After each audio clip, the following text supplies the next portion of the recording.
চলো আজকে তোমাদের সাথে শেয়ার করব আমাদের জামাই ষষ্ঠীর গল্প। জামাই ষষ্ঠী তো কম বেশি সব বাড়িতেই হয়, যে বাড়িতে মেয়ে আছে, কিন্তু আমাদের জামাই ষষ্ঠীর গল্প একটু অন্যরকম। সেটা কেমন? আমার শ্বশুর বাড়িতে হয় হচ্ছে লোকনাথ বাবার উৎসব 19শে জ্যৈষ্ঠ, আর জামাই ষষ্ঠী কম বেশি তারই আশেপাশ দিয়ে পড়ে, ঠিক আছে? তো যেইবার একদম কাছাকাছি পড়ে, দুদিনের মধ্যে, তখন জামাই ষষ্ঠীটা এই বাড়িতেই পালন হয়, মানে আমার শ্বশুর বাড়িতেই পালন হয়। আমার মা বাবা চলে আসে, আর যদি তা না হয়, যদি একটু সময় পাওয়া যায়, তাহলে আমি আর আমার বর চলে যাই আমার বাড়িতে ষষ্ঠী করতে।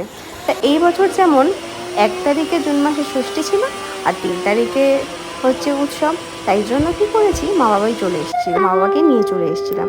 আর এই যে জামাই বসে পড়েছে হাফ প্যান্ট পরেই, কারণ এত গরম আর এত খাওয়া দাওয়ার আয়োজন জামাইদের জন্য, আর কি করবে, চলো যেটা রিল্যাক্স সেটাই। মাও মেনে নিয়েছে, ঠিক আছে চলো এভাবেই ষষ্ঠী দেওয়া যাক। শুরু হয়ে গেছে জামাইকে আশীর্বাদের পাল্লা। আর সকালবেলার খাওয়া দাওয়া তো দেখছি, সকালবেলার সব কিছু রেডি করে মা তারপরে বসেছে। আমার মায়ের জামাই তো বিশাল খুশি, কারণ সবসময় বলবে এই দিনটা আমার জন্য, আমি যেটা বলবো সেটাই হবে, আমি যেটা ভালো খাই, যেটা রান্না করতে বলবো সেটাই হবে, আর তোমাদেরকে সেটাই খেতে হবে। আর জামাই ষষ্ঠীর সবথেকে বেস্ট পার্ট হচ্ছে হাওয়া দেওয়া। এত সুন্দর একটা হাসি দেয়, বলবে যে দাও আর একটু দাও, এমনিতেই এত গরম, আর একটু হাওয়া দাও, ভালো লাগে। শাশুড়ি হাওয়া দিচ্ছে বলে কথা। আর তারপরে হচ্ছে ফল, এই যে 5টা ফল হাতে দেওয়া হয়।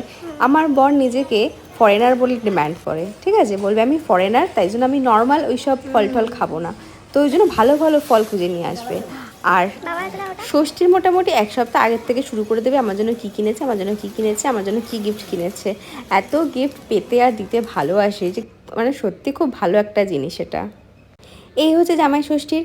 কিন্তু এই বছর জামাই ষষ্ঠীটা আমার ননদ যেহেতু বাইরে থাকে অন্য স্টেটে, তাই জন্য ও ফিরেছে, ওকে আনতে গেছে।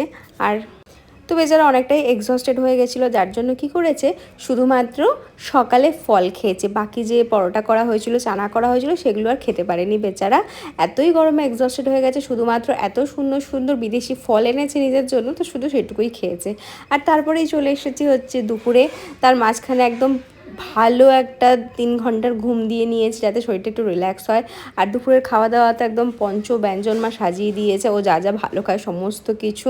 ও আমাদের জামাই, মুখটা দেখেই বুঝতে পারছো যে ঘুম দিয়ে চোখ মুখ একদম ফুলিয়ে ফেলেছে, যাতে দুপুরে একদম জমিয়ে খেতে পারে রিল্যাক্স হয়ে।